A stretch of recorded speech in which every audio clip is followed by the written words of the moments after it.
Hi, my loves. Welcome back to my YouTube channel. Oh my god, it feels like it's been forever.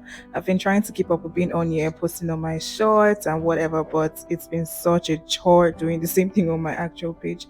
But no worries, she's back. If you want to see how we created this gorgeous, radiant, soft matte glam look from start to finish, then keep watching and make sure you watch till the end. I tried my best to make it as detailed as possible. So guys, like, comment, subscribe, share this video, share this channel. Let's get into it.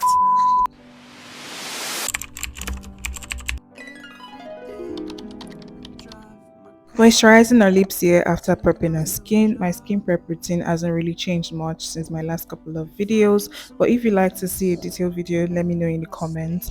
Basically, we just cleanse, hydrated, moisturize, and prime. Before proceeding to moisturize our lips, now we are straight into foundation, working in that foundation everywhere on our face, across the perimeters, the middle, just everywhere foundation basically needs to. I use both my Huda Beauty and NARS foundation here. I love to strike a balance when it comes to my foundation selection, taking into consideration the skin type I'm working on while also factoring in the finish I'm trying to achieve.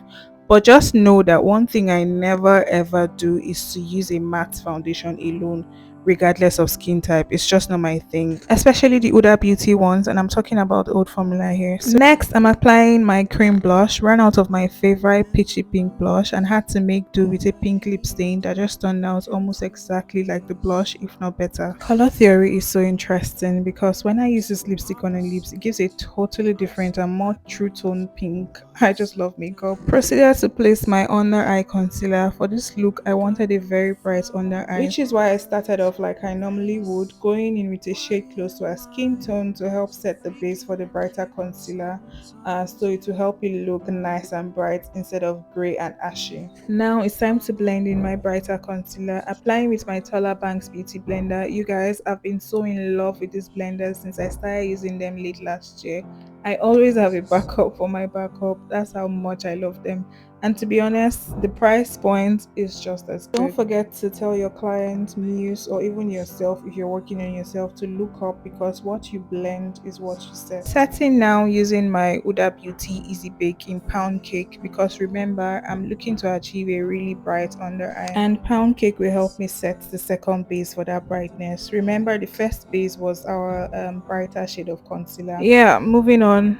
I'm repeating everything I did on the other side on this side. So that's blending, blending, blending, and then setting with the same pound cake Huda Beauty Easy Bake powder I used on the other side. That airbrush blur I always get with my under eye after setting will always gets me. Honestly, that's one of my favorite parts. Next thing I'm doing is setting the rest of her face with a shade of powder, going in with the powder everywhere except her under eye, of course. And yes, I'm using my V Beauty palette here per usual. As much as I love my compact powders, which I always use by the way, my palette always comes to support. I just love it. Bronzing now with my Charlotte Tilbury bronzer and placing it everywhere it needs to go, and then on the sides of her nose for that beautiful sculpt. You already know by now I'm not big on nose contouring, but I always like to create a soft sculpt.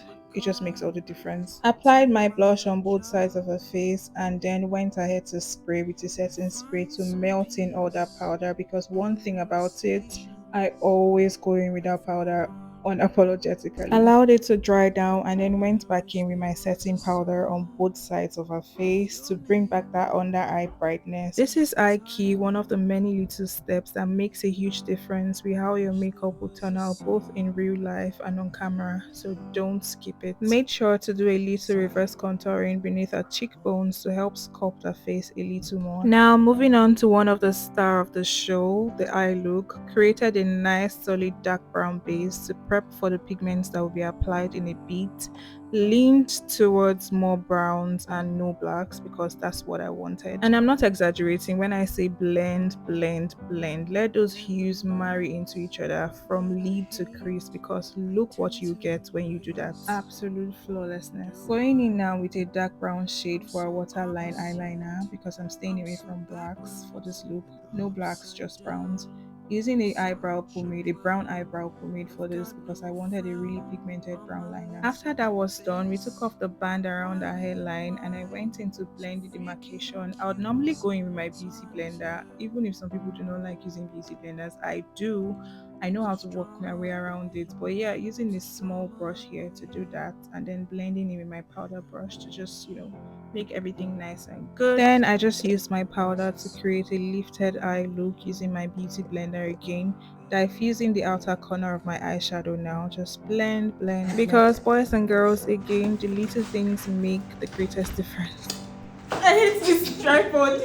Okay, back to business. Applying my glue using my NYX eyeshadow primer, working it in real good.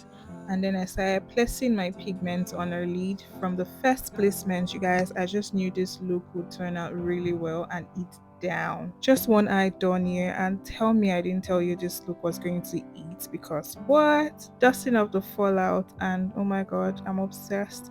Doing the exact same thing on the other eye now. Working in that glue real good again before placing in the pigment, like top, top, top, top, top. I know I used the pigment from Glam Cosmetics, but I don't know what shade. I think this is butter. I don't even know if they have a shade like that. But I'll check and put it in the description box while uploading.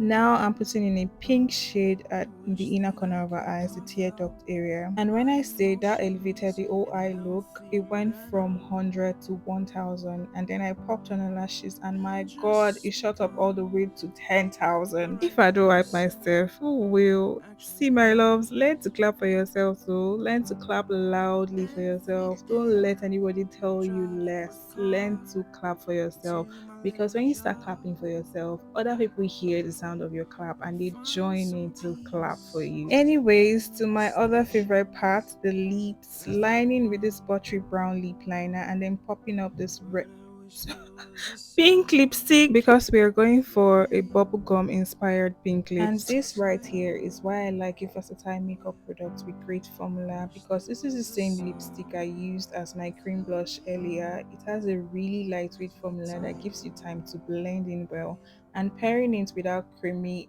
and lip liner I used before was just perfect, because look at that blend. Look at that blend. It just blends into each other really, really well.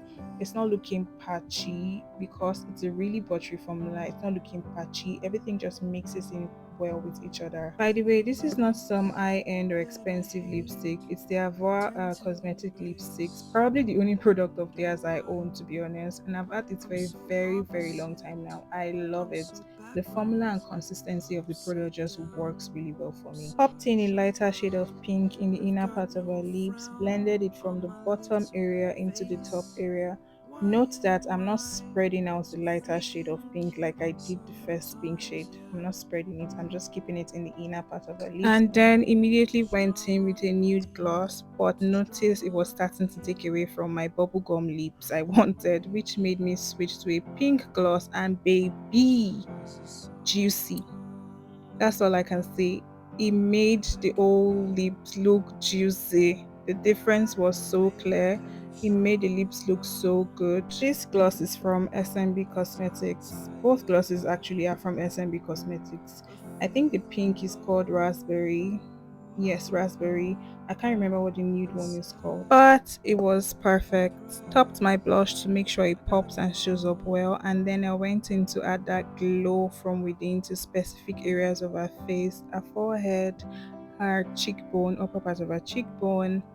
See, in this big 2025, if you're still using a dry, ashy highlighter on yourself or your clients, come to the front. Come to the front and bring King with you, because you're asking to be flogged. Tell me why you would still be using dry highlighter in this 2025. Just look at that glow. Just look at that glow. Wow. Take heed now. Take heed, my love, and do the needful. Don't mind me. Use what works for you, but just know that I'm always right. Our hairstylist is finishing up the hair now. You guys, this is Hair Artistry by TK at Hair Artistry by TK on Instagram and TikTok. The baddest hairstylist ever. Period. You should 1001% book TK. She knows her onions. I'll leave a link to her IG and TikTok in the description box. So go ahead and book my girl. She's really, really, really good. I mean, you can see, look at this video. She's so good at what she does. She knows what she's doing. She would take your hair from whatever it is to whatever you want. Back to this old look, but first, you guys, shout out to my jewelry rental brand Aim Bijo at aim.bijo on Instagram. Yeah, you can get rent jewelries rather from my jewelry rental brand. And just look at this piece we selected for this look. Everything just screams perfection. It just worked so good with this look. Everything was 10 out of 10. I'm just going to let you guys enjoy this perfection because you deserve to enjoy this perfection. Look at how good this glam is. And when I tell you there is zero filter on this look, like I always say in all of my videos, there is absolutely zero filter on this look. It looks so good and even better in real life. Like, get into it. We took some natural lighting videos and look at these clips. My god, everything looked so good. Everything sat. It looked insane in real life. Everything was just, I don't know what I don't even know what word to use. It looked so good and I'm not exaggerating when I say it looked good. It looked so good. And that's how we went from bare to glam. Thank you so much for watching. Let me know in the comments if you learned a thing or two and if you enjoyed this video and what you'd like me to share next with you. Don't forget to like, share and subscribe to my channel. I'll see you in my next video. Bye. Mwah!